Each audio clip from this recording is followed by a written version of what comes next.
into his presence with joyful songs.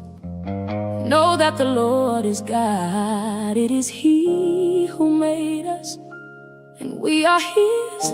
We are his people and the sheep of his pasture. Enter his gates with thanksgiving and his courts with praise. Give thanks to him and bless his name, for the Lord is good, and his love and devotion endures forever. His faithfulness continues to all generations.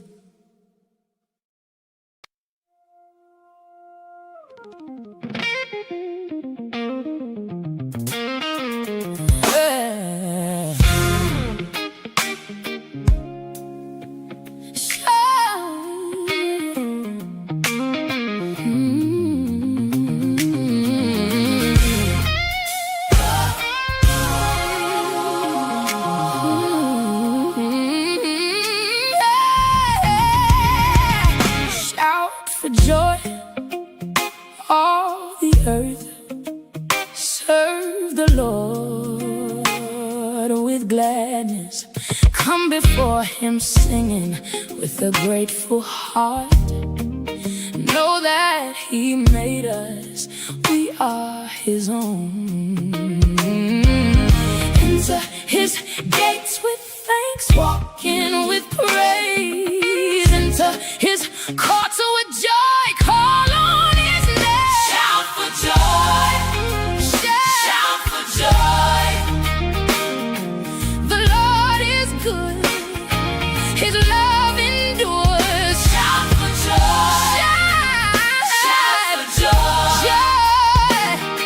His faithfulness through every door.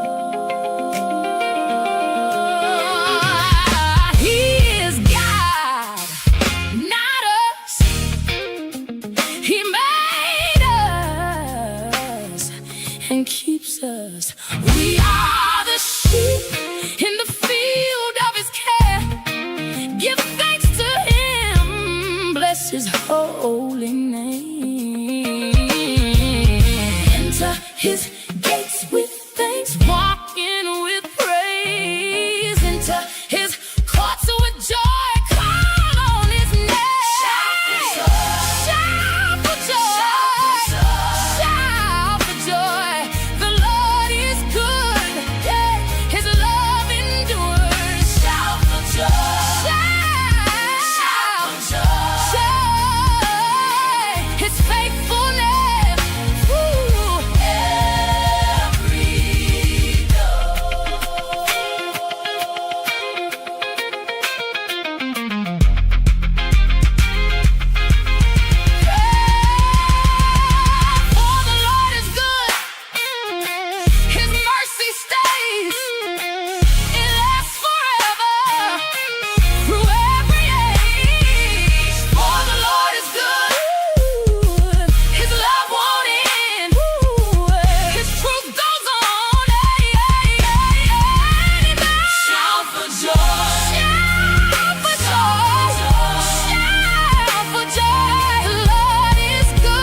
Grace and peace, everybody.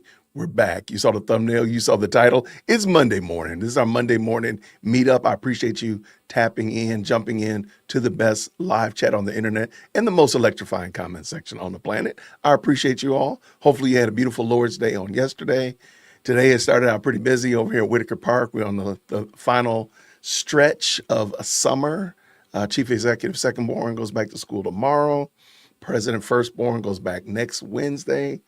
We got a lot going on over here, so we got a lot happening. So I thought I was going to actually have to do the show later today, but lo and behold, our activities that we have to do today kind of got pushed back. So I said, let me jump in real quick because I got two really good videos I want to go over with y'all and help you for the week, kind of find out what we're going to be talking about during the week, and we'll go from there. So shout out to you all. Jump into the best live chat. I appreciate you. Good to see you, Rosie. Thank you so much. There he is. Present, not perfect. Is right there in the building. And we got the global tyranny up in the building. Good morning, Wit. Good morning, Shad. Getting ready for the J-O-B. Shout out to you. Absolutely. And cannot forget my sister from another. What's going on? A Biblical Worldview. Thank you so much for stopping by, each and every one of y'all. I appreciate you. Okay, so what we're going to talk about today, I got two videos.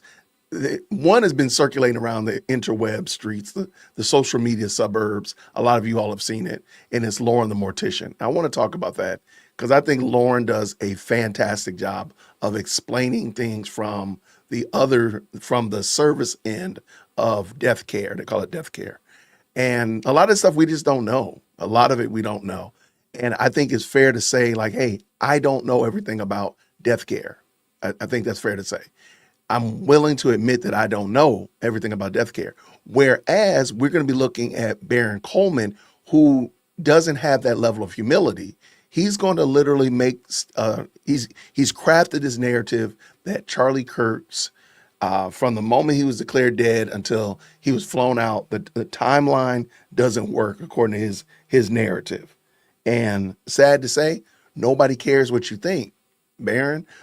So we're going to look at Lauren the Mortician is going to break that apart. But then also we have another young lady help me solve the case.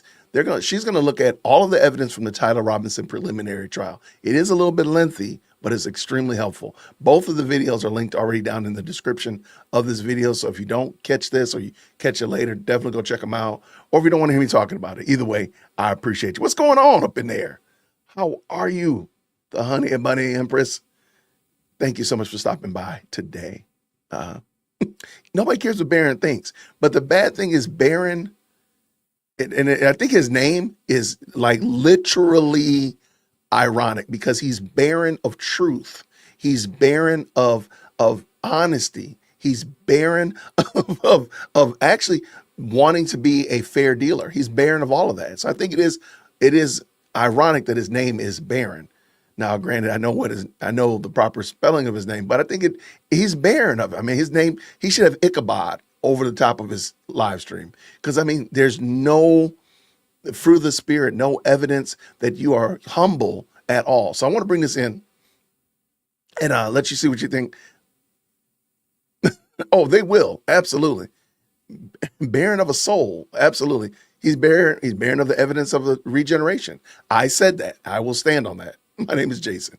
All right, let's go ahead and bring Lauren the Mortician up in the building. She says a lot. And by the way, I really want you to go by, check out the video. The link is down in the description. Please go support her.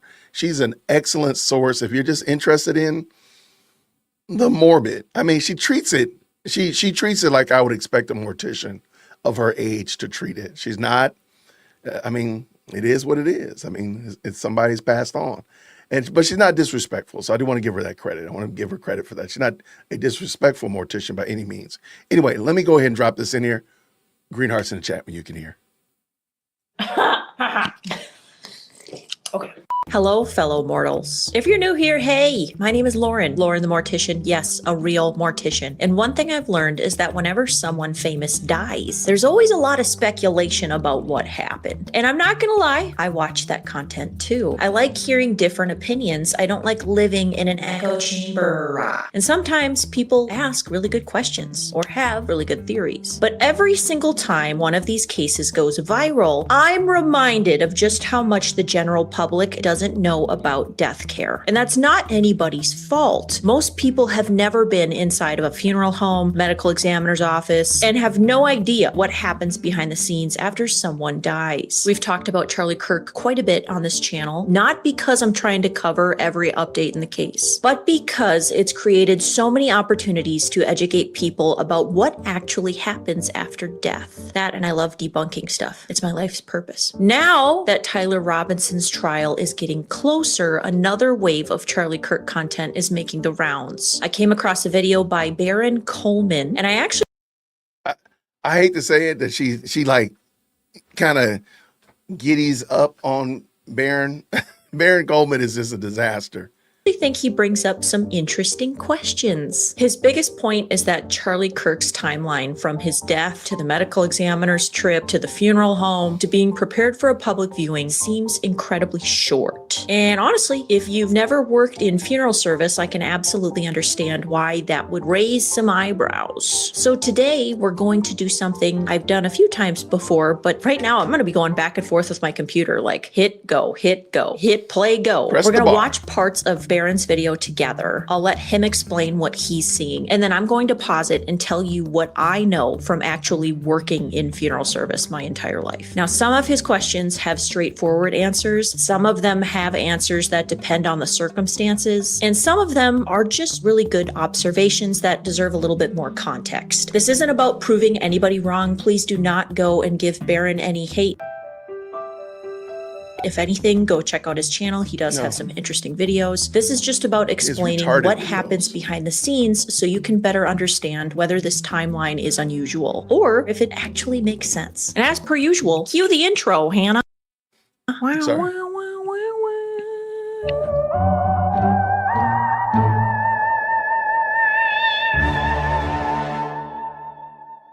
I'm like really up in your face. I have to be up in your face though, because we're gonna watch some stuff together. So hold on.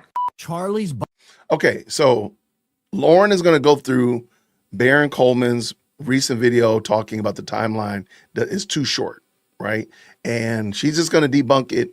It's a lot of press the bar. So if you're familiar with just press the bar, I'm not going to stop a lot because she's doing a great job. So I don't want to ruin it at all. So thank you to everybody who's hopped in. Please make sure that you hit the like button, all that kind of good stuff. Say what's up to your people and check this out. The link to this video and the video we're going to watch later are both down in the description. Let's get going. body. I mean, I hate to be so crass, but it's what it is. I have footage here of when Charlie was leaving Timpanogos Hospital in Orem, Utah, around 8 o'clock at night. This is Charlie's body leaving the hospital. That's Timpanogos Regional Hospital. There goes the first police car. You can see all these cars pulling out, and they're headed to the medical examiner's office, to Salt Lake City. That's about a 45-minute drive, maybe an hour. That puts him there no earlier, really, than 9 o'clock. 9 o'clock's their starting time. Well, 8 o'clock. 8 o'clock, they left the hospital. 9 o'clock, they're at the medical examiner's office. And once you get there, you got to get them out of the car. You got to get them into the medical examiner's office. You got to get them prepped. Okay, I've done this job so long that I just don't realize that people don't know how long things take. Getting to the medical examiner's office, the hardest part is the drive. When you get there, you have to open the back hatch on your minivan, wheel the cot out of the van. You roll them into a receiving area where the autopsy table is waiting. You wheel them in, you open your cot bag. There's like a zipper and a little protective pouch. And then you grab the body bag that they're sealed inside of, grab from the head, grab from the middle, and pull. You write their name on the bag. You document how much they weigh. There's a scale under them. And then you sign them into, it's like a registrar book. Their name, date of death, who you are, logging them in. That might take 5-10 minutes. Not long at all. We don't get them prepped for autopsy, but sometimes they're waiting.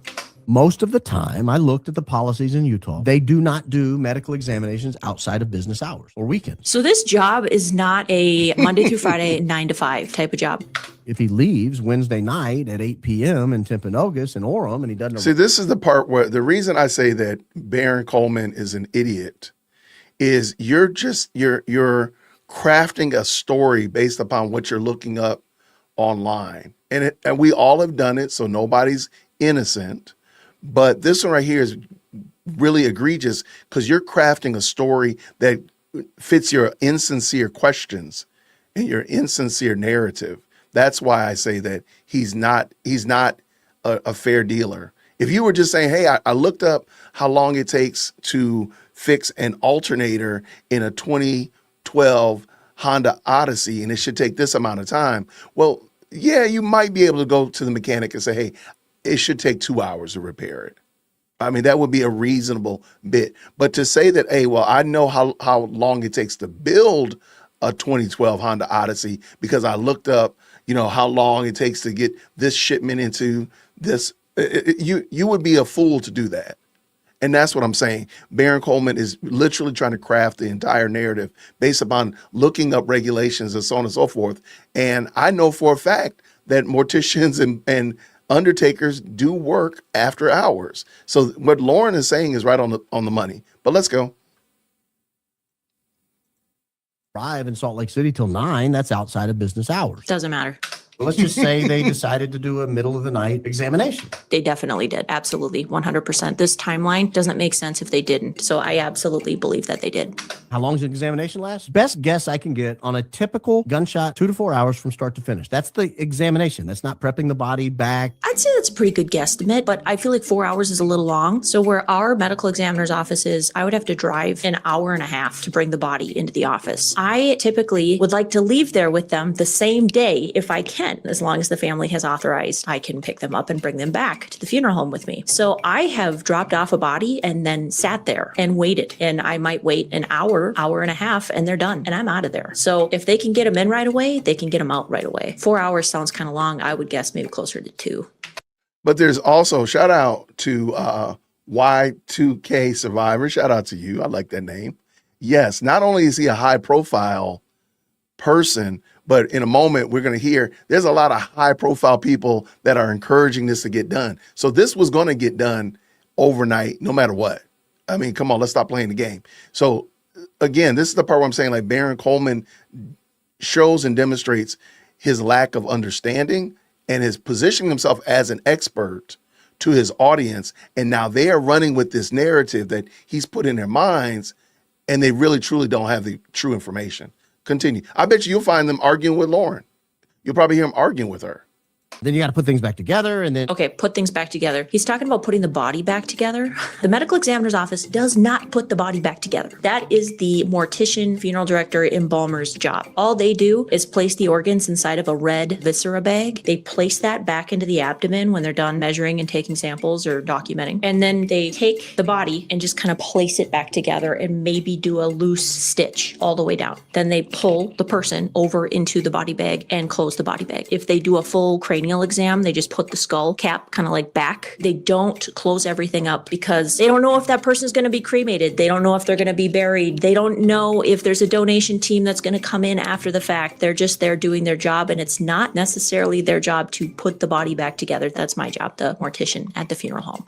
Then he would be ready to go. Typically, bodies aren't released immediately after the examination. They can be. And from the sounds of this case, he absolutely was. They're put back in the morgue at the medical examiner's office where they stay for another 24 to 48 hours. The only reason they would stay 24 to 48 hours, that's when they're trying to get the authorization from the family to say, hey, we selected so-and-so funeral home. They can immediately be released to the funeral home. Bada bing, bada boom. While the paperwork processes and they're released. But when you have the Vice President of the United States on his way in, you get treated differently. You might get a middle of the night medical examination. You might get released the same day. So he brought up the questions and then brought us right to the answer. Yes, that's exactly what happened.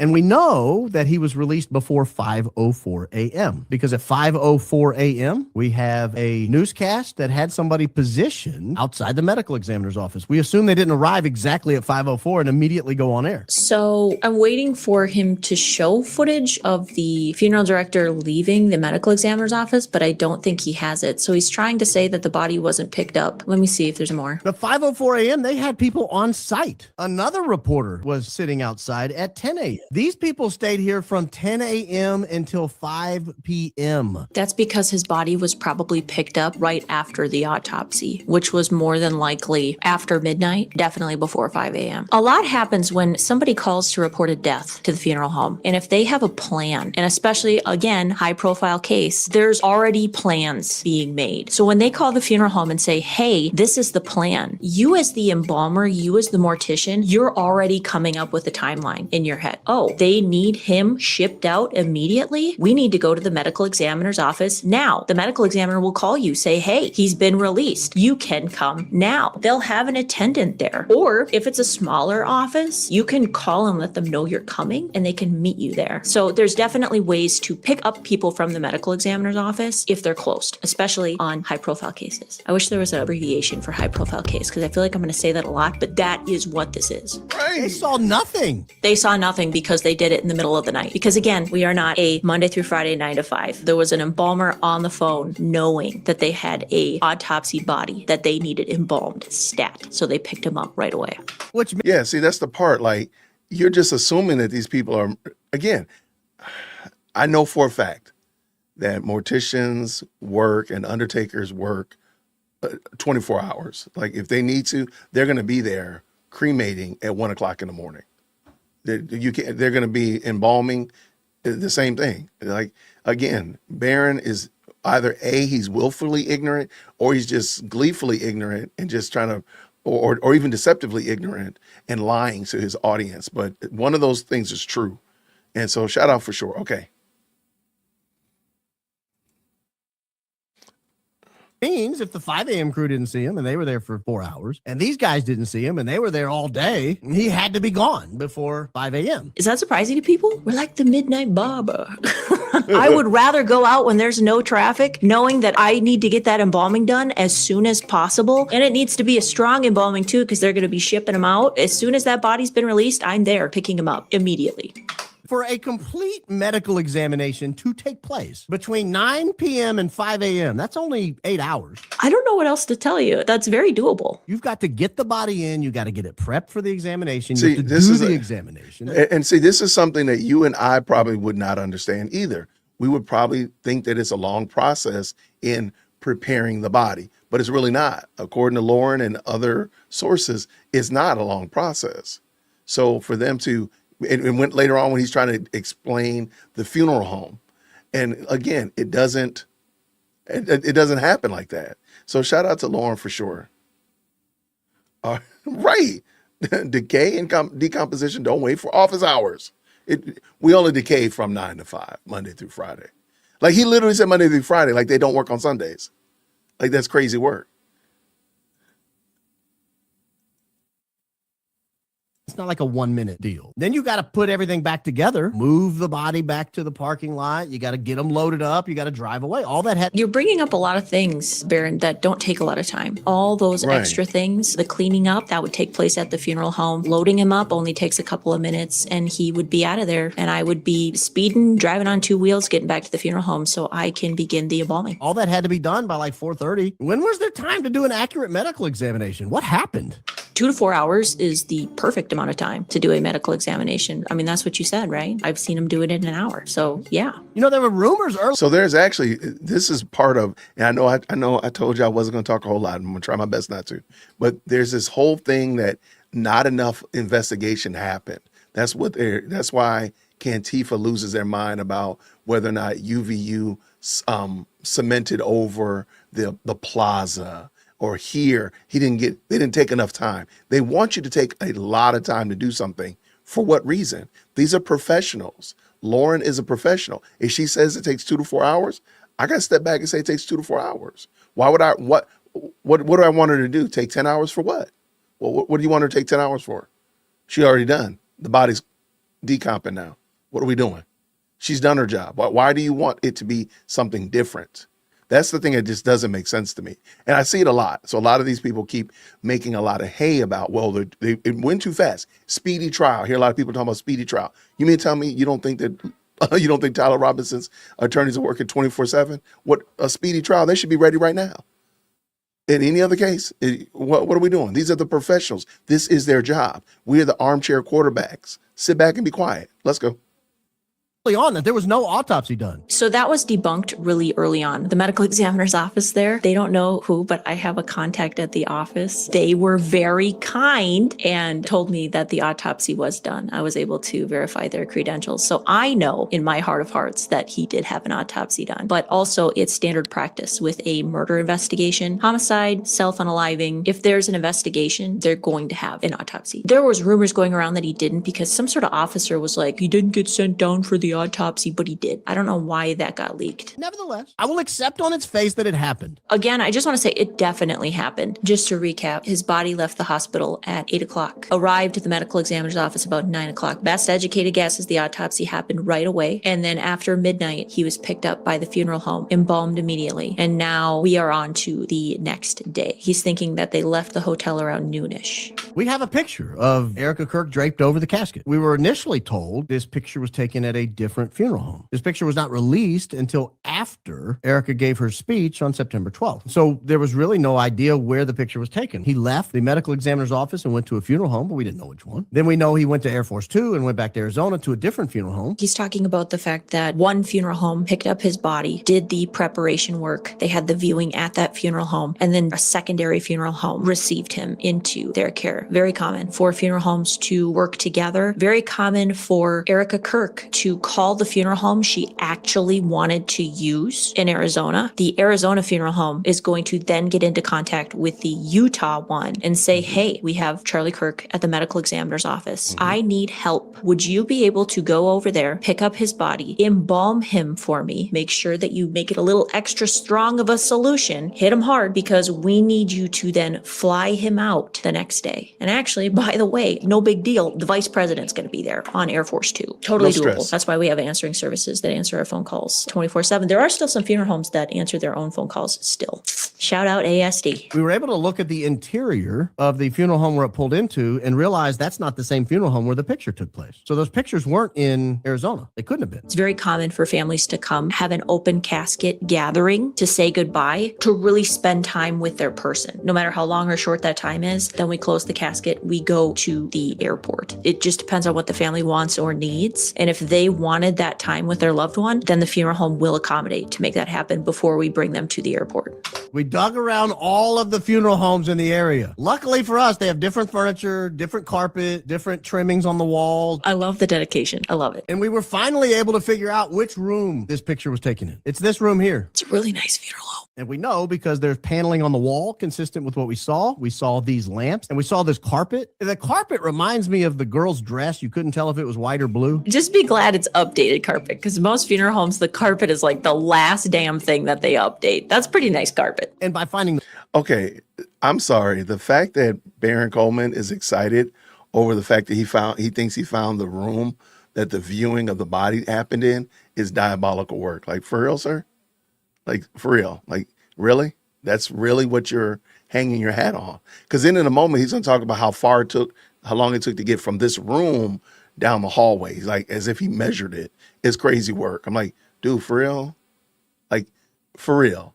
But either A, the people did what they said they did, or they didn't.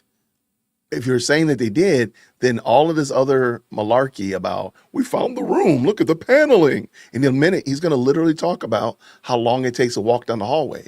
That's crazy work. That's crazy work. That's such, and that's what I'm saying. Like, Coleman is, yeah, he's creepy as all get out, man. The dude, that's just creep. That's just creep work. I don't know. You're not gonna beat those charges. Let's go.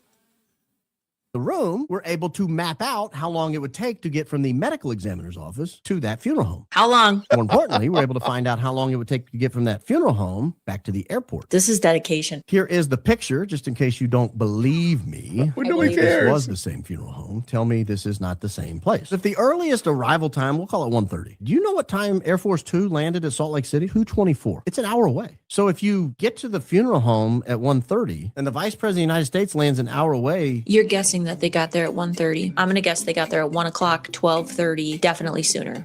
you would have to leave almost immediately. At the funeral home, we plan for things very strategically. We're already going to have the time plan that we need to leave for the airport, and we want to make sure that we give the family at minimum an hour. Do with that what you will. They got there, we're guessing, around 3:30 based You're on guessing. the pictures and everything else we're able to find. Here's a picture of Charlie Kirk and a hearse arriving at the Salt Lake City airport where Air Force Two was. And we know now that it's the right funeral home. After the photo op, you've got to close the casket. You've got to get it ready to move. So the casket was already on wheels in the chapel when she's sitting up next to it. That's called a church truck. It's a movable little cart. We set the casket on it. We center the casket on it, and it moves around the chapel. He's already in the casket. He's ready to go. He is ready for transport. Closing the casket would take all of a minute.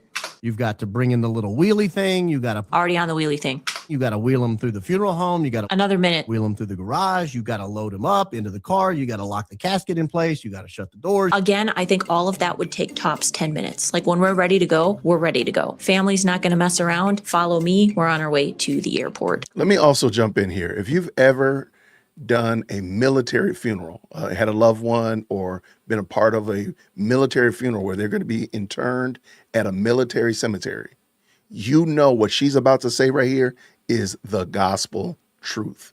My grandfather-in-law passed away last year. Great man, wonderful guy. I'm a little getting broken up a little bit thinking about it. However, when he passed away, the funeral, don't quote me on this, the funeral was over at like 12:30, right? And I told y'all I hate being places late. So I'm already like, okay, we're going to the cemetery, right? I'm over here antsy, 12:45. I'm getting on people's nerve by 1 o'clock. We could not leave the church until 2:15. Your boy was crawling up the walls. I was like, we gotta go. Because I'm thinking again how we have to be on time.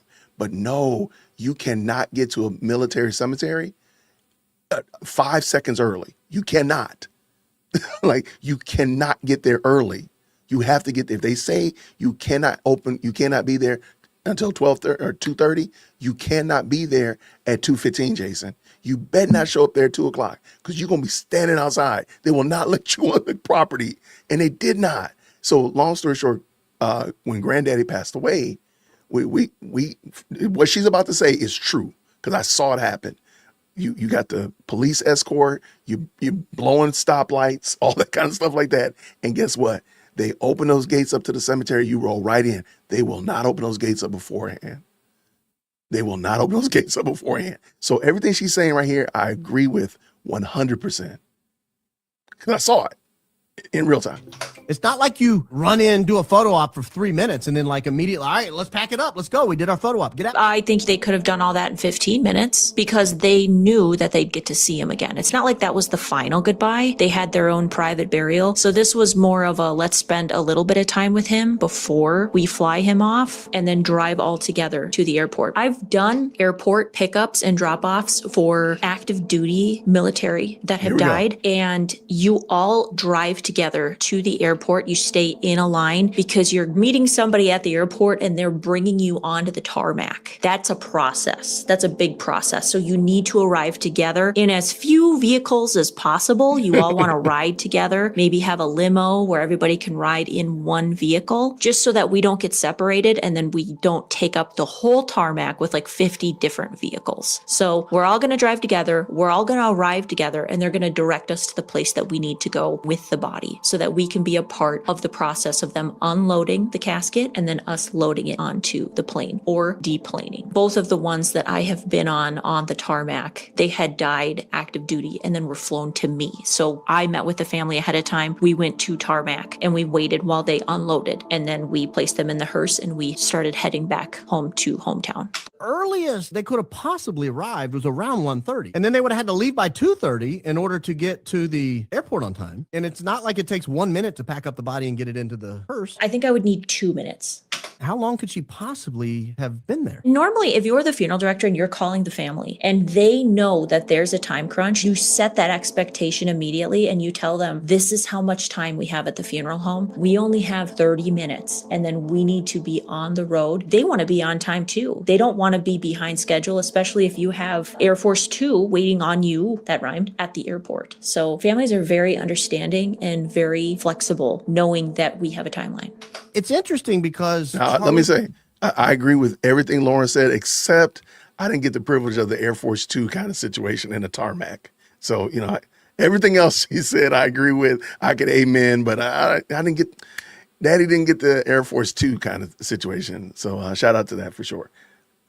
he was in a suit. And we know that he didn't take a suit to Utah. He was never seen in a suit. Why would he take a suit unless he was planning to have a funeral? Notice they don't live there. So it's not like someone ran home and grabbed one for him real fast. If you look at the picture and you look at the video, that's not a new suit. They didn't go buy a suit. And it's certainly not a new tie, nor is it a tie, frankly, I think Charlie would wear. Okay. I don't know really any.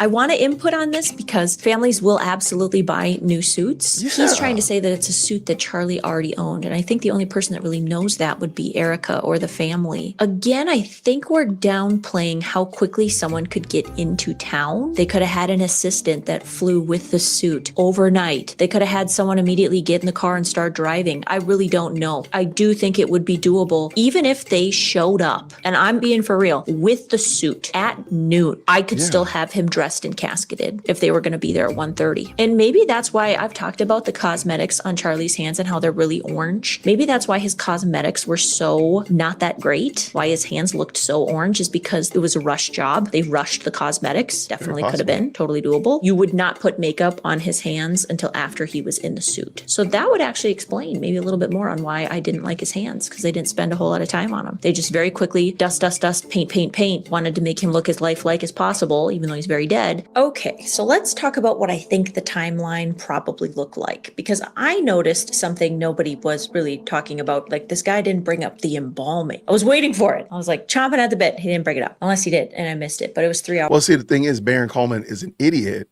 and he doesn't know anything about embalming. So he's just literally idiot maxing right off of Wikipedia, like how to be an undertaker, Undertakers Are Us or something. And, morticians.com. That's all he's looking at. He didn't talk to a real medical examiner, a real mortician, sit down and talk to a real undertaker. I mean, for crying out loud, man, if you go knock on the door at any funeral, any cemetery, I guarantee they'll probably talk to you. They're going to sell you a plot, but they'll talk to you and you might want to get a plot. It might be actually something intelligent to do.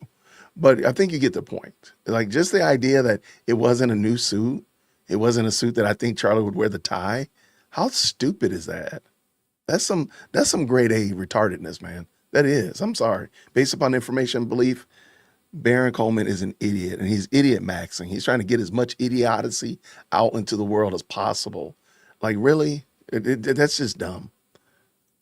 Okay, let's go. Shout out to Lauren. Hours long. We know Charlie Kirk was picked up from the medical examiner's office before 4 a.m. because news crews capture that. We've got that established. So let's say, worst case scenario, embalming didn't even begin until, 4 in the morning. Let's say 4. I think it was sooner, but let's say 4. Could a funeral home perform a thorough post-autopsy embalming, prepare him for a private family viewing, and have him ready later that day? Absolutely, 100%. Would it have made for a very busy day at the funeral home? Absolutely. Let me also just add, because there's something that I love Lauren. I want to wrap my arms around Lauren. I think she's a great person. It's Charlie Kirk.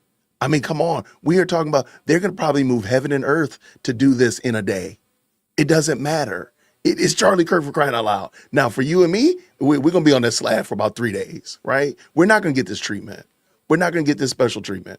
But no, it's Charlie Kirk. Yes, they're going to come in early. They're going to come in and work overnight. They're going to have more morticians than normal. They're going to do everything to get this done and get it done right. Absolutely. You're almost forgetting, like, Baron Coleman just kind of overlooks that. Like, we're not talking about the milkman that got hit by a mail truck. We're talking about Charlie Kirk, for crying out loud. Like, he's going to get special treatment. Period. End of sentence. That's it. Let's go.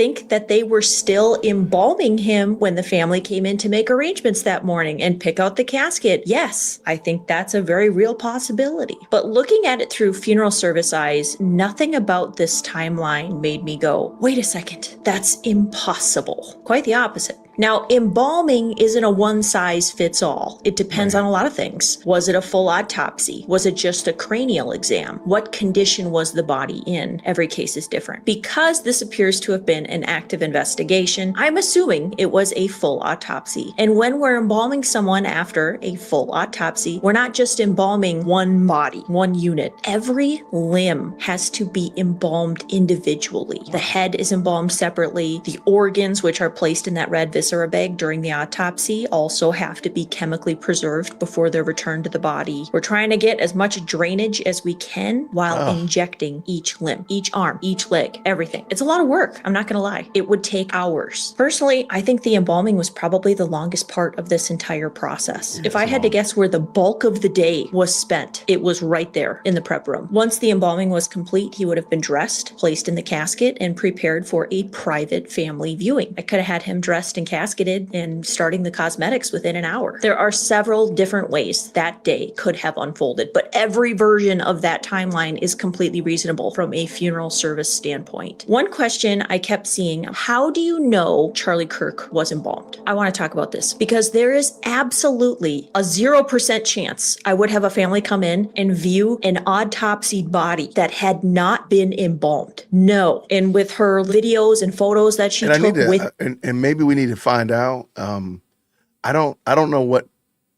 would happen if you didn't embalm a body. I don't know that question. I'm really just asking. Like, what do you mean? Because she sounds like that would be the worst thing in the world. Like, what would happen if you what happens? Like, matter of fact, we might need to go back to zero. What is embalming? We might need to turn this into like a little, like now we're like pre-K morticians. What is embalming? What does it do? What's the difference between an embalmed body and a non-embalmed body? Like, maybe we need to have that conversation. But again, Lauren is super smart and oh my gosh. Okay. Yeah. Oh yeah, you're right. Okay. That makes perfect sense. That makes 1,000. Thank you, Mindy Ann. Thank you. You get a gold star. You go to the front of the mortician pre-K class. That makes perfect sense. But maybe we have to look into that because it's kind of interesting. And I'm like, besides odor, yeah, you're right. I got you now. Okay, yeah. Okay, y'all see, that's why this is the best live chat on the internet. That's why. Shout out to y'all. Let's go. His body? No, he would 100% have to be embalmed. After an autopsy, the body has been opened. Why incision? Medical procedure. The organs have been removed, examined. Everything has to be reconstructed, preserved, and cared for before that family walks through the door. And here's the other thing people don't always think about because they don't live in a funeral home. An autopsy speeds up the changes that naturally happen after death. That's nobody's fault. It's just biology. So if my goal as a funeral director is to give a family the very best possible viewing, I'm embalming as soon as I reasonably can. The minute that embalming was done for Charlie Kirk at the medical examiner's office, and I've got the family's okay, I would have been there. 1 a.m., 2 a.m., I would have been there and immediately been going back to the funeral home to embalm. Not because we're trying to rush anybody, but because we are trying to slow nature down, get the embalming done as quickly as we can, and give that family as much time with their loved one as possible. Literally our job. Another thing people kept asking about was his hands. Everybody talks about his hands. I'm going to put the little comment like here. I don't know. Here. I swear you guys notice everything. Carpet color, hand placement. Let me back up. Let me see what the comment said. Was his hands. Everybody talks about his hands. I'm going to put the little comment like here. I don't know. Girl, we need you in this so much. Have you seen Baron Coleman's podcast where he breaks down there would not have been time for Charlie Kirk to have had proper autopsy with the schedule they had, and others have pointed out that Erica was draped over the casket and Charlie's hands looked like he had been embalmed, that there also wasn't enough time for him to have been embalmed at the point with everything else that had happened, that had to happen.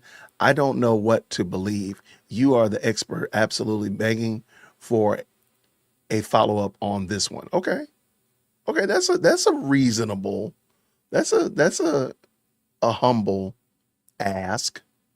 I hate that you're using Baron Coleman because of it, because I think Baron Coleman's a retard. But okay, I disagree. Let's go. I swear, you guys notice everything. Carpet color, hand placement, nothing gets past the internet. But honestly, nothing about the hands stood out to me other than they were cosmetized poorly. I want to pop up one more comment on the screen here that I saw. I got messages about his hand placement. Have you seen the video of Erica Kurt at Charlie Kurt's service where she is leaning into the casket? The question is, does Charlie's body position look okay to you? I haven't been to a lot of funerals, but the few I've been to, I recall the hands were placed left over right. Oh my gosh. Oh my gosh, man, come on. Have you not seen those crazy funerals? That funeral home in Missouri, I think it is, that will do whatever. I mean, your body, they'll put you on a bicycle, they sit you up in a car, they got the person look like they're playing a video game. It is the craziest thing. Girl, are you really? See, that's what I'm talking about. That's the part where people, there's no level. Michael Elliott, there's no amount of humility there. Like, really, it's suspect because the two funerals you went to, they laid the hands right over left. But I mean, come on, man. That's just stupid. I hate that Lauren even had to answer that question.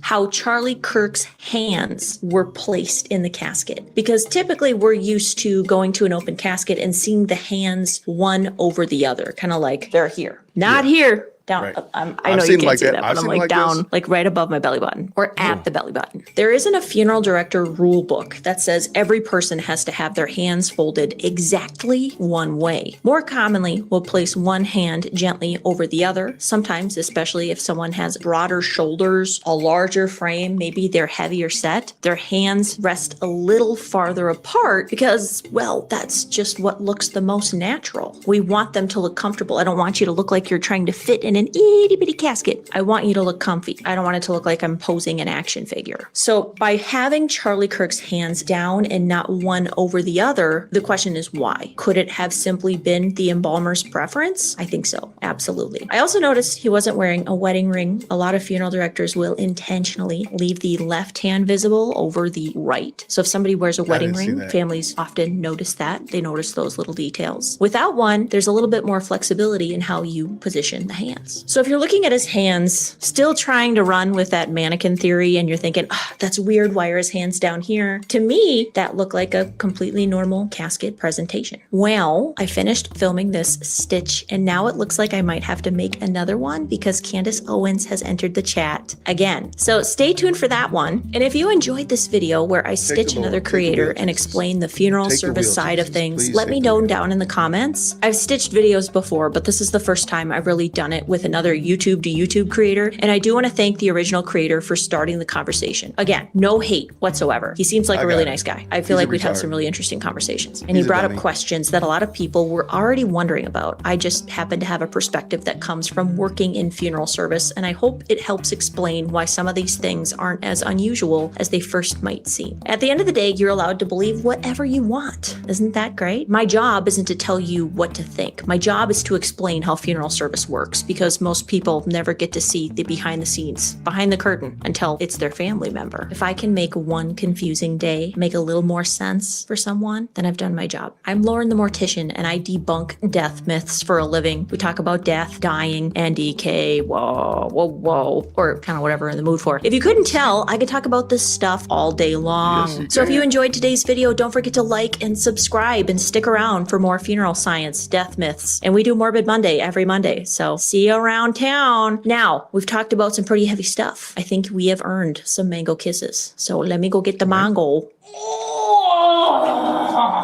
This is Mango, middle name Rita, Mango Rita. my Okay, gosh. thank the people. Say we'll see you Monday. Kisses are this way. Oh, good. Okay, bye. Look at his tongue.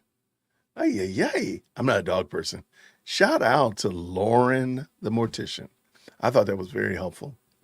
Okay, so I'm gonna have to, but back to the hand thing. Have y'all seen those funerals? It's a company. I want to say they're in St. Louis, but they do all this kind of crazy stuff with the body. So just because you've seen it a certain way, don't. How is that making? Let me see. Yep. Look, Lord have mercy. Let me pull this in. Like right off the bat, they got this dude in a box like he's a doggone Ken doll. They got this one. This dude is standing up. Hold on, let me click on it so y'all can see. So y'all don't think I'm playing. Look at this. Look at this foolishness. Look at this. Where his hands at? Lord have mercy. This is so embarrassing. Take the wheel. Jesus, take the wheel. See, this is exactly why aliens won't talk to us. So we're doing this at funerals now. Look at this. Look at this. Look at this. Look at this. Look at this. Watch this. Watch this. Watch this. Watch this. Oh, I gotta turn that music off. Lord have mercy. Yo, that's exact. But I'm saying, like, look at this. Oh, Lord have mercy. When you know what's gonna happen. What are they doing?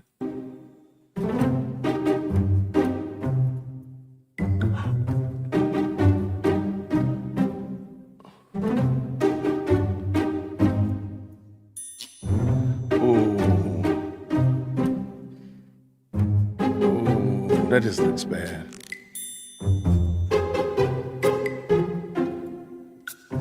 Oh man, that's a big casket too. Oh Lord have mercy, Lord have mercy. Take the wheel, Jesus. Take the wheel. Okay, I just want to show y'all that. Okay, can we all admit? Can we at least put that one to bed? That his hand placement was not weird. Can we at least put that one? I don't remember Mother Teresa. I don't know. Oh man, there is a part. Oh Lord have mercy. Lord have mercy. Take the wheel, Jesus. Jesus, take the wheel. Take the wheel, Lord. Hold on, let me see. When was this? When did she do this one? She did this one. Let me see, because this was literally just the other day. Okay, so this one's her response to Candace is going to be forthcoming. Let's just say it like that.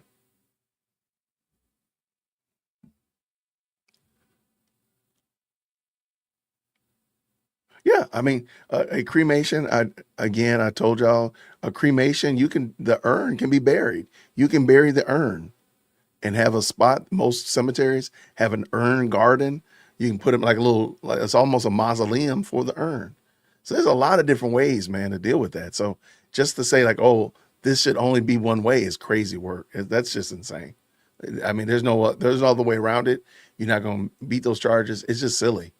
I do want to bring this content creator in here. This one is actually a little bit way longer, and it's help solve the case. And she's going over the evidence of Tyler Robinson. I thought it was super informative. It gives you a lot more to run with, if you will, a lot more to understand as the preliminary information. Hopefully we'll be hearing soon enough about the moving forward on this case and it being bonded over to trial. So let me go ahead and bring this in because I do want to get y'all started on this because I think you'll get a lot from it. So of course the link to this is down in the description as well. Shout out, gosh, we can't without this playing dead bodies. I mean, woo, goodness gracious. Goodness gracious. Let me bring this in. Shout out to the best live chat on the internet. Let's go. Detective and Sergeant, current law enforcement expert witness, and private investigator. Today, we are going to go over the indictment, the charges against Tyler Robinson, who is accused of killing Charlie Kirk. Next week, he is facing a preliminary hearing in Utah to determine probable cause. And so I thought it would be good if we take a look at the charges. If you're new to the channel, glad to have you here. I would love if you would subscribe, trying to get to 1,000 members, because that gives me the ability to donate forensic genetic genealogy services to identify our over 15,500 unidentified humans across the United States, as well as donate my time and services to help police solve the hundreds of thousands of cold cases. Okay, so let's take a look at it. All right, so here is, let me just make sure. There we go. Let me change my layout. Hopefully that is good. Okay, so here we go. This was filed, this was uploaded, Kate Conger, Investigative Project. So thank you, Kate, for finding that and put that up here. I wasn't sure, I'm still not sure if I'm going to cover the preliminary hearing. Don't know exactly what they're going to say, but so that you and I are informed, I thought it would be good to take a look at what the indictment says, this is information, excuse me, this is an information. Okay. So it says he is charged with, I'm not going to read the whole thing verbatim. We're just going to go over a few of the charges. And I just wanted us to be able, again, this is the charging document. This is what they presented as reasons why Tyler J. Robinson should not be at his crib, but Tyler J. Robinson should be in jail. And hopefully sooner than later, he will be indicted and be in prison.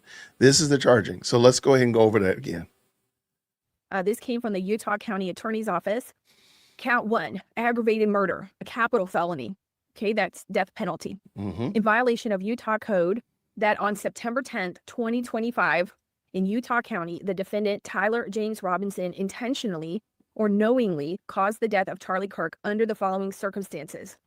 And we got subsection 3 there, because you have to meet all the elements of the crime and the statutes and the subsections of the statutes. When I talk about elements of the crime, they have to meet, and that's what they're going to have to show the probable cause at that hearing. Okay, that's what they're going to be discussing back and forth. And I heard it might take up to a week. We're not sure.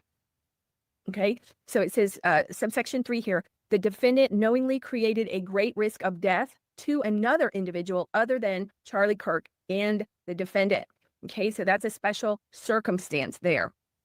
It also says conviction of this offense may carry the death penalty or, pursuant to Utah code, a mandatory term of imprisonment, life without parole, or an indeterminate term of not less than 25 years, and that may be for life. They've added a victim targeting enhancement in violation of Utah code. Tyler James Robinson intentionally, okay, this is the document saying this is the state saying this, Tyler James Robinson intentionally selected Charlie Kirk because of Tyler James Robinson's belief or perception regarding Charlie Kirk's political expression. Okay, so that there was more to it, I guess, than a regular killing. What can you say about that? And again, these are allegations. Everyone is innocent until proven guilty here in the United States, right? Presumption of innocence. Notice, if the trier of fact finds beyond a reasonable doubt that the victim targeting enhancement applies, the sentencing judge or the Board of Pardons and Parole shall consider the defendant's selection of the victim as an aggravating factor. Okay, so that means that could be a sentencing enhancement. It also says it's a violent offense committed in the presence of a child, aggravating factor. So there were children there. The sentencing judge or the Board of Pardons and Parole shall consider as an aggravating factor in their deliberations that the defendant committed a violent criminal offense in the presence of a child. Okay, so all that is count 1 with enhancements. Now we have count 2, felony discharge. So the state is going to have to meet each element. Okay, so they're going to have to meet the element of aggravated murder, possibly the enhancements. Okay, and they're going to have the elements. They're going to have to meet the elements of the crime at the probable cause hearing. Count 2, felony discharge of a firearm causing serious bodily injury, a first-degree felony in violation of Utah code. And in that, on September 10, 2025, in Utah County, the defendant, Tyler James Robinson, discharged a firearm in the direction of Charlie Kirk, knowing or having reason to believe that Charlie Kirk may be endangered by the discharge of the firearm, and the act caused serious bodily injury to Charlie Kirk. Okay, so we've got this second charge. And when you go back and listen to think about the preliminary hearing, so we're going over the charging documents, and we've already been through the preliminary hearing. That's why so much of the effort and the attention was applied to certain aspects of it and not others. That's why we didn't have mom and dad come up on the stand and talk about how they identified their son. That's why we didn't have other aspects of it, because they're trying to hit these buttons or hit these points so that this will move forward to a trial where then they will bring in the icing on the cake type of witnesses like mom and dad saying this, that, and the third, and other people that didn't actually get a chance to speak. That's why that happened. Okay. Which is talking about a discharge of a firearm causing serious bodily injury. We've got a victim targeting enhancement here also, and we've got the violence in the presence of the child here also. So 2 aggravating factors that they're asking for. Count 3, obstruction of justice, a second-degree felony in violation of Utah code.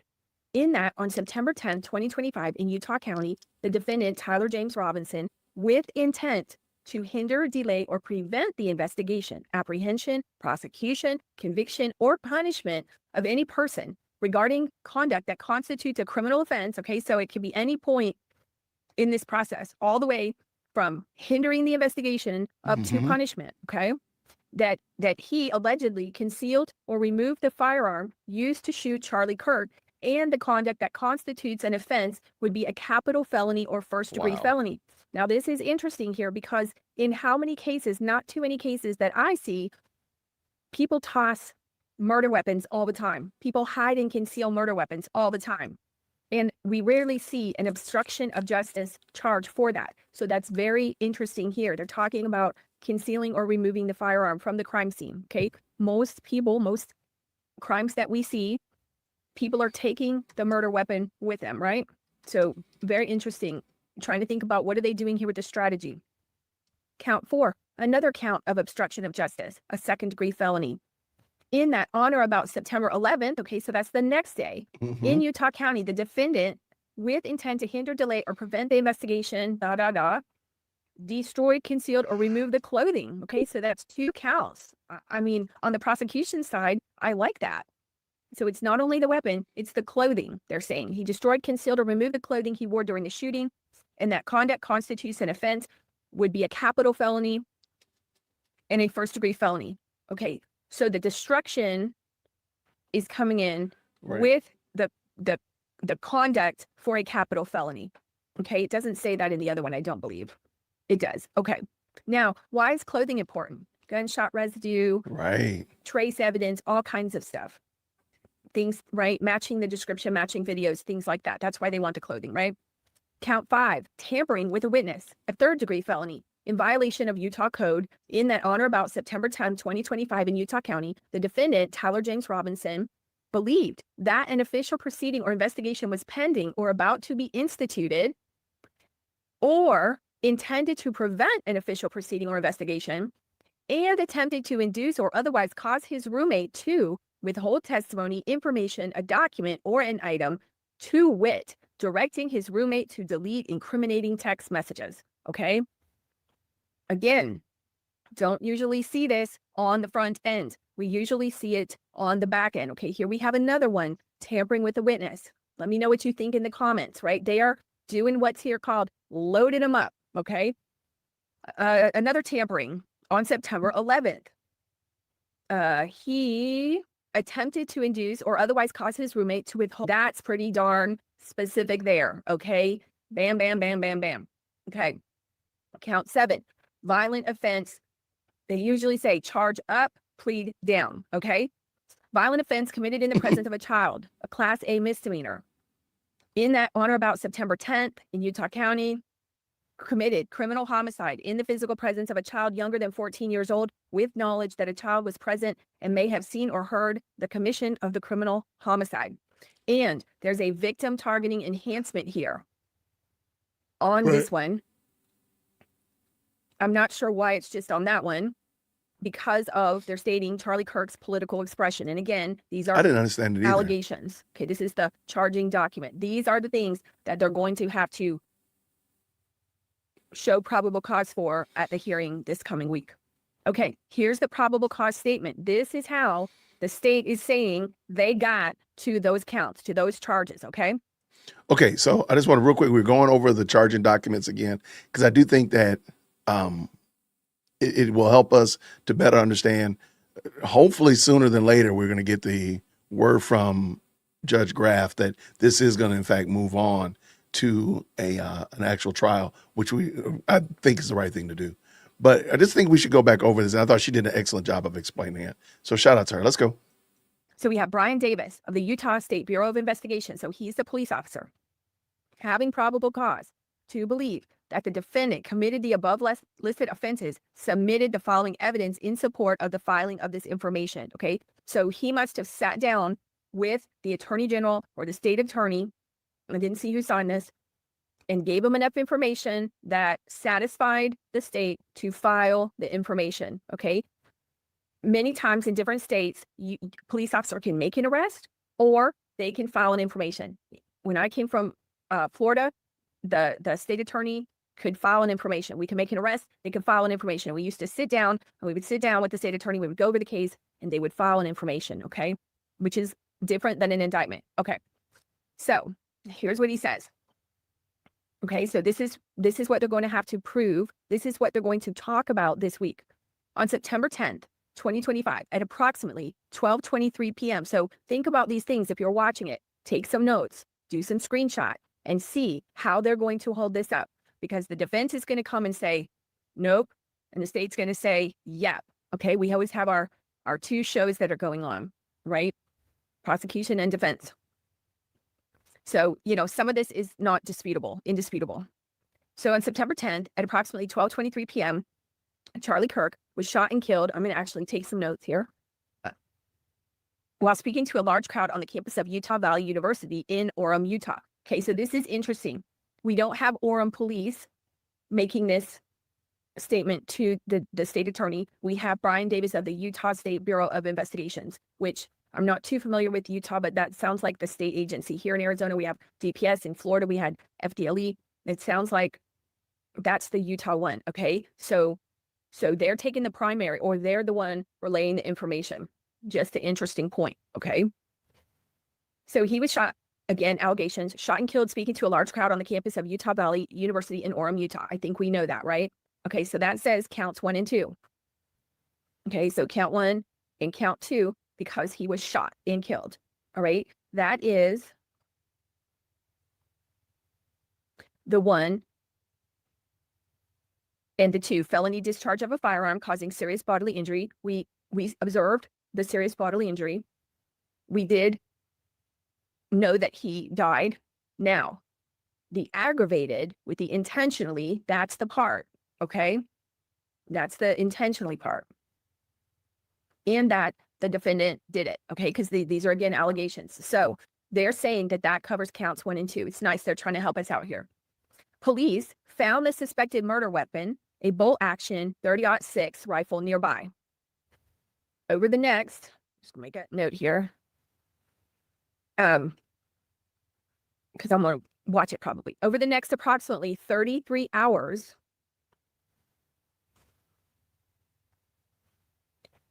they conducted a manhunt for the shooter until the evening of September 11th, 2025, when Tyler James Robinson surrendered to police at the Washington County Sheriff's Office. Okay. DNA. I love those letters. Consistent. That's interesting. Consistent with Robinson. Okay. So we want to know what the consistency is and how they're going to prove the consistency, right? DNA consistent with Robinson was found on the rifle's trigger. Now, I'm going to mess y'all up here a little bit. We got to hop over to the other side. And we haven't gotten there yet. I recall hearing the gun was left in the woods and something.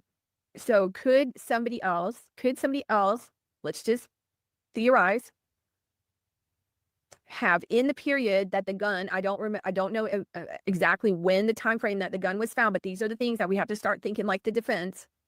The prosecution should think about this, the cops should think about this, and the defense should think about this. You guys should think about this. How long was that gun unattended?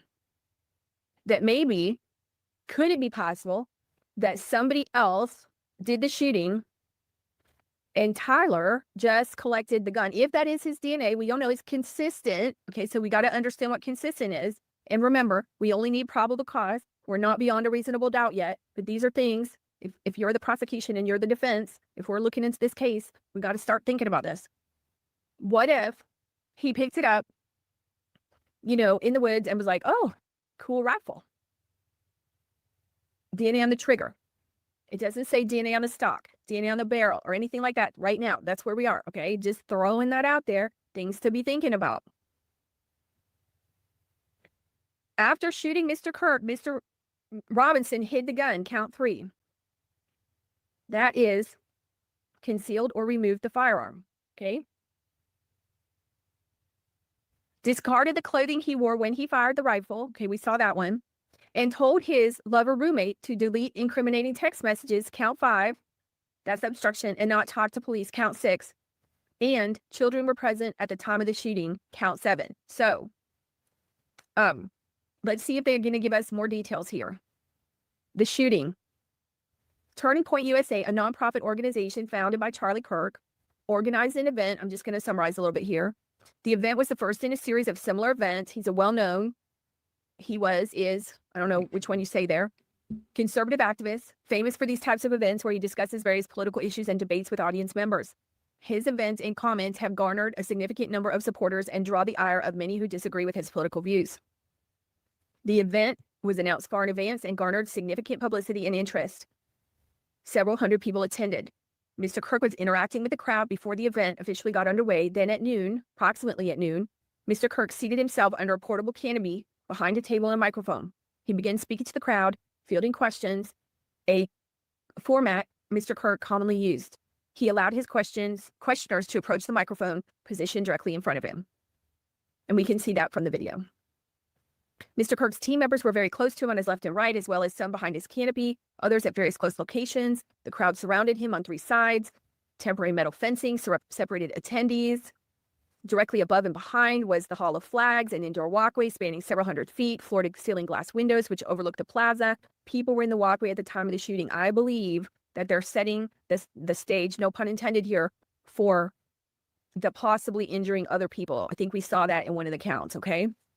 Approximately 15 minutes into the event, Mr. Kirk was answering a question about mass shootings by transgender individuals when a gunshot rang out. The bullet struck Mr. Kirk in the neck. He slumped to the ground almost immediately. The bullet's trajectory passed closely to several other individuals besides Mr. Kirk, including the questioner who was standing directly in front of Mr. Kirk. Children were visible near Mr. Kirk's stage when he was shot. Okay, so we've got the serious injury, we got the shooting, we've got the people, we've got the children. Okay, going through these elements of these crimes.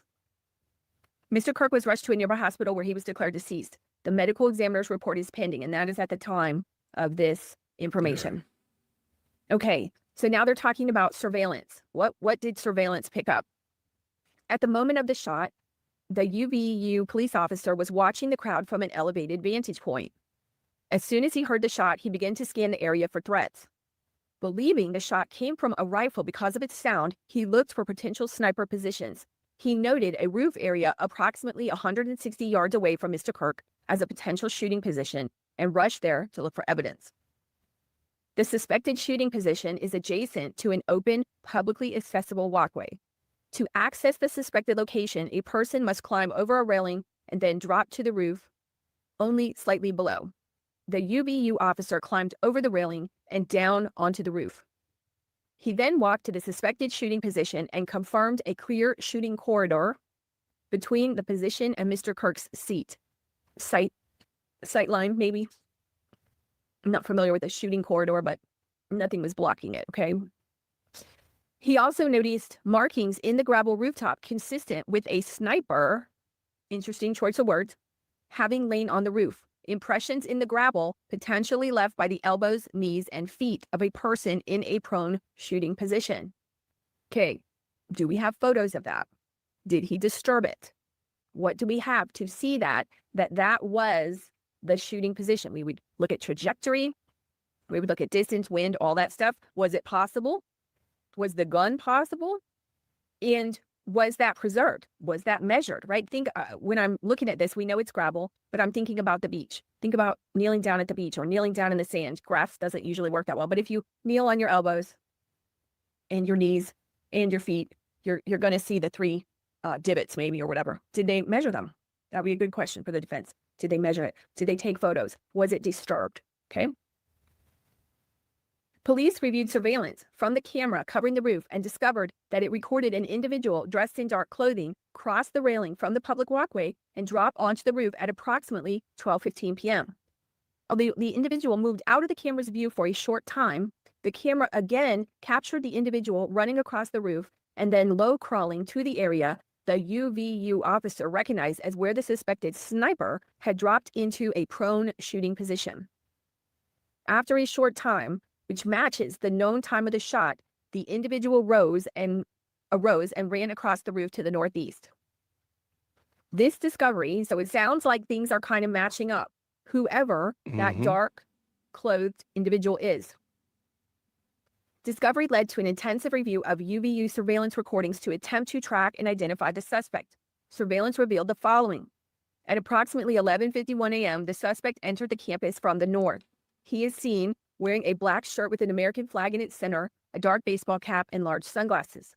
Throughout the surveillance, the suspect keeps his head down and rarely raises his head enough to get a clear image of his face. As he proceeds across the campus, he is seen walking with an unusual gait. Okay, now we have something a biomechanical engineer might be able to look at.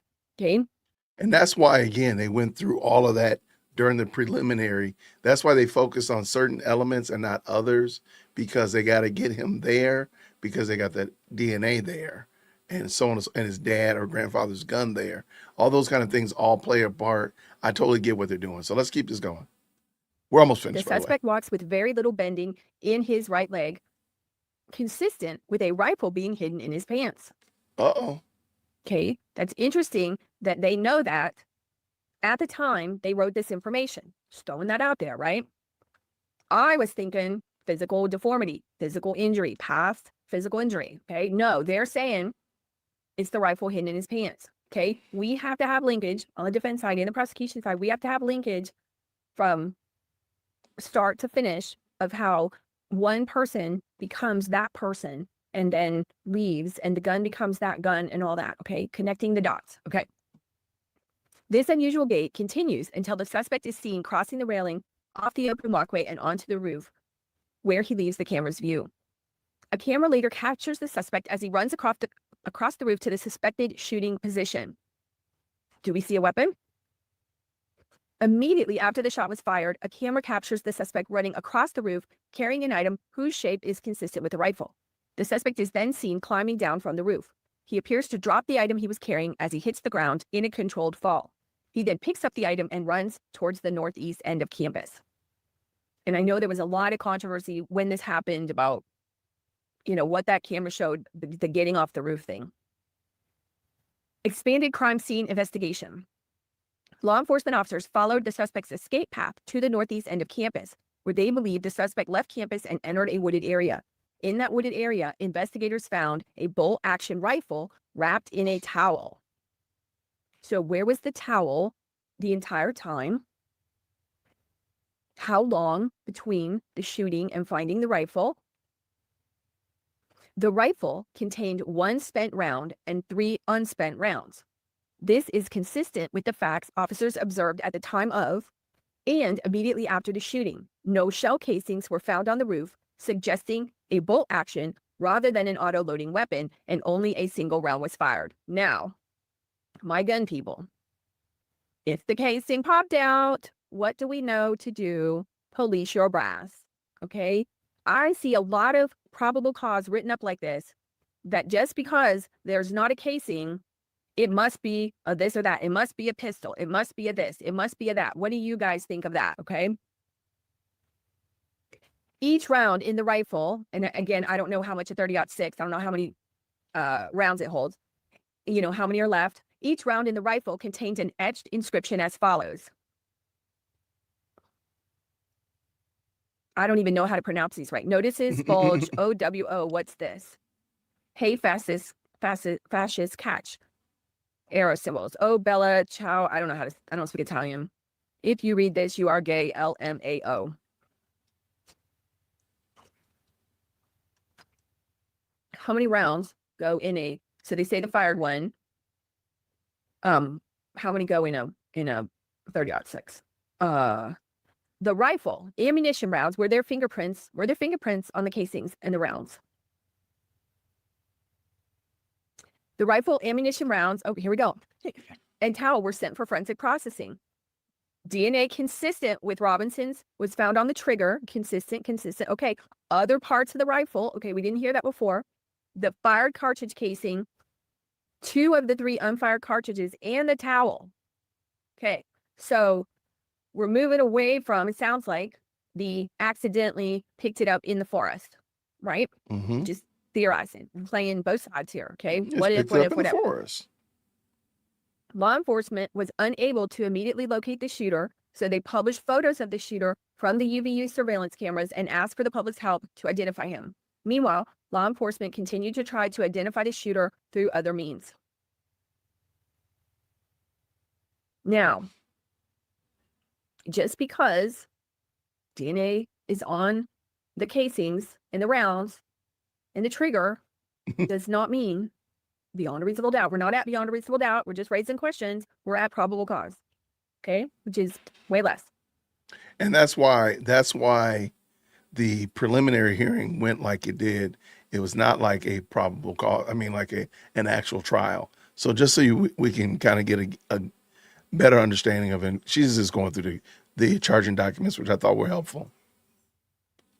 The Washington County investigation. On the evening of September 11th, as law enforcement continued their investigations, this a day later, Tyler James Robinson went to the Washington County Sheriff's Office with his parents and a family friend to turn himself in. Robinson's mother stated the following to police. On September 11th, the day after the shooting, Robinson's mother saw the photo of the shooter in the news and thought the shooter looked like her son. Can you imagine? I can't imagine.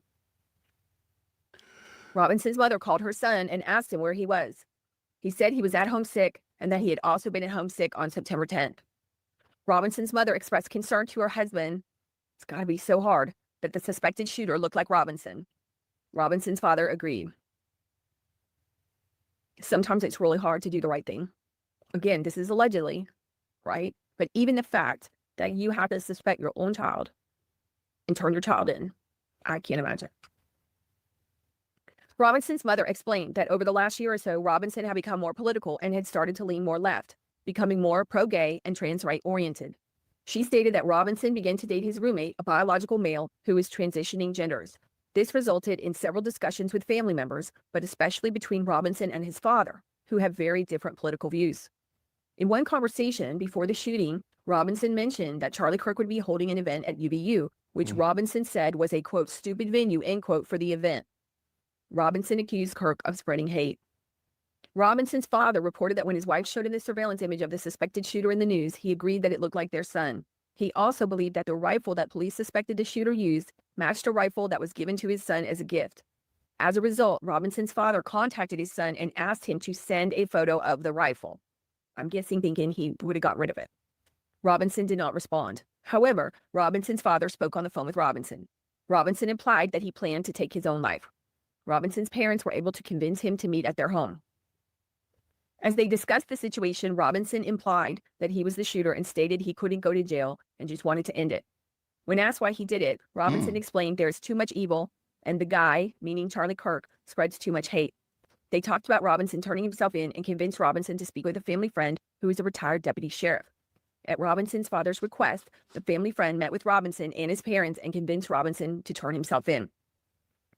The family friend spoke to police and reported telling Robinson that it would be best if he brought all the evidence with him to the sheriff's office to avoid police having to search his parents' home. The family friend also asked Robinson if he had any clothes that were related to what he did. Robinson replied that he had disposed of the clothes in different areas. The roommate. Police interviewed Robinson's roommate, a biological male who was involved in a romantic relationship with Robinson. The roommate told police that the roommate received messages from Robinson about the shooting and provided those messages to police. On September 10, 2025, the roommate received a text message from Robinson which said, quote, drop what you're doing, comma, look under my keyboard, end quote. The roommate looked under the keyboard and found a note that stated, quote, I had the opportunity to take out Charlie Kirk and I'm going to take it, end quote. Police found a photograph of this note. The following text exchange took place. After reading the note, the roommate responded, what? You're joking, right? And it goes back and forth. He's talking about he's got to grab his rifle. Hope to keep it a secret till he died of old age. Sorry to involve you. He's saying you weren't the one that did it. I am. I thought they caught the person. No, they grabbed some crazy old dude. It's going on and on and on. He says he's been planning it. The roommate asked how long he's been planning it. Over a week. He's trying to get to the rifle. He's wishing he had circled back and grabbed it as soon as he got to his car. He said, I'm worried what my old man would do if I didn't bring back Grandpa's rifle. He says something if he had a serial number, but it wouldn't trace to me. I worry about prints. I had to leave it in a bush where I changed outfits. Didn't have the ability or time to bring it with. I might have to abandon it. Hope they don't find prints. How the blank will I explain losing it to my old man? If this is true, right? This is allegations, this conversation. What about the guy? What about Charlie Kirk? Like, you're worried about the rifle. Isn't that interesting? He's worried about his grandfather's rifle, not about the life. He's worried about the rifle. He's worried about involving his roommate. Again, allegedly, if this is true. But it was okay to kill someone with his grandfather's rifle. Right. But he's worried what his Right. dad's going to think. It's just. Then he says, remember how I was engraving bullets? Okay, there's a nexus there. The blank messages are mostly a big meme. If I see, quote, notices bulge, UWU, end quote, on Fox News, I might have a stroke. All right, I'm going to have to leave it. That really sucks. Judging from today, I say grandpa's gun does just fine. Anyway, he talks about deleting this exchange. I'm going to turn myself in willingly. You're all I worry about. Please don't talk to the media and stay silent. So It's it wasn't witness a long tampering. drawn out plea about, he just was asked to delete the text and that, okay? You can slow this down and read it if you want to. So it said police executed a search warrant on Robinson's residence. During that search, police discovered a shell casing with etchings like the etchings found on the shells in the rifle near UVU. Police also found several targets with bullet holes in Robinson's home. Count 1, aggravated murder pertains to Robinson's shooting and killing of Charlie Kirk in a manner that exposed others, in addition to Mr. Kirk, to a great risk of death. Now, I don't know if we're talking about the intentional with the engraving the bullets. I'm trying to remember if there was anything specific to him. They just say in a manner that exposed others. That's why they were talking about the crowd. Felony discharge. Okay, endangering those in the bullet's path. That's why they were talking about all the different areas, the glass and everything, where if the bullet went wrong, where it could go. Obstructing justice, hiding the rifle, hiding the clothing, his statements to his roommate, and the violence committed in the presence of the child. So, Jeffrey Gray, the Utah County Attorney, okay, That's a so lot. he's not the state attorney, he's the Utah County Attorney. He says, based upon the evidence received from Brian Davis of the Utah State Bureau of Investigation, I have reason to believe that the defendant committed the offenses as charged herein. So that's what we're going to have the preliminary hearing about this week, that there's probable cause, that is probable cause. The prosecution's going to support it. The defense has to attack it. The defense is going to try to show that there was no probable cause. So it may be very interesting. They're talking about DNA. They're talking about other things. Hmm. Don't know how much detail they're going to get into, but I heard there's already been a lot of back and forth. So again, not sure if I'm going to cover it fully. I might not, but because of this, I thought we would read this here. Hopefully you find this interesting. If so, I would love a subscribe. Again, trying to get to 1,000 subscribers minimum so that we can do the work to identify these unknown humans and solve crime and solve cases just like this. Thank you so much for being here, and I will see you on the next one. Please feel free to put your comments below and let me know what you think. Let me know what you've heard, because I really haven't been following this. Okay, see you later. Growing up, Okay. if there was one group of people I remember getting made Hold on, fun of Sean. quite a bit, There we go. Okay, shout out to wait, I gotta make sure I got the proper name of it. I messed it up that quickly. Shout out to Help Me Solve Crimes. I appreciate her. I just wanted somebody to go back over the charging documents. I thought this was good, and I'm glad that she did that. The link down is to her channel's down in the description. So please go check it out. Make sure that we're informed. We're not just getting our information from yahoos like me or other ones that don't know what they're talking about, but rather, look at the actual information that we have available to us, and then you can make a good decision from there. So I really appreciate it. Today is Monday. This is my Monday morning meetup. I plan to do a stream tomorrow, so we'll make sure we do that. And I'll let you know ahead of time. Make sure you're up to speed so y'all can jump in and tap in with us. Thank y'all so much for July. We had a lot of fun last month. A lot of good guests came through, and this month we'll probably do something similar to that. So I want to say thank y'all so much to every last one of y'all. Thank you to the moderators. Thank you to, of course, the members of the channel. Thank you so much for supporting in all the various and sundry ways that y'all do, whether it be just tapping in, being a part of the best live channel on the internet, dropping those green hearts, or whatever you do. I really want to say thank you. I really appreciate it. It means a lot. We have a lot going on over here at Whitaker Park, so hopefully you all have a great day as well planned. I'm going to get ready to bug out of here, and we're going to see what happens. Okay, sorry. I'm gonna bug out of here, but I will be back on tomorrow. I do have a video dropping, I think, at lunchtime today. So I'd love for y'all to check that out as well. So do me a favor, good people. Have an awesome, tomorrow afternoon. I'm not gonna, I don't want to start competing with other people's morning shows because sometimes that gets kind of hectic. And I might be a guest on the morning show. So no, I'm gonna be doing mine tomorrow afternoon. I do appreciate y'all. Thank you so much again. Everybody have a fantastic Monday, and I'll see you real soon. Grace and peace. Thank you so much for tuning in to another episode of the Jay Whitt Podcast. If you enjoyed today's show, please do me a favor and hit me up with that 3-piece special. Like the video, subscribe, and of course, share it with somebody who would also enjoy this type of content. And make sure you leave a comment because I do pin the best comments to the top. So thank you so much for tuning in today. And until next time, everybody, grace and peace.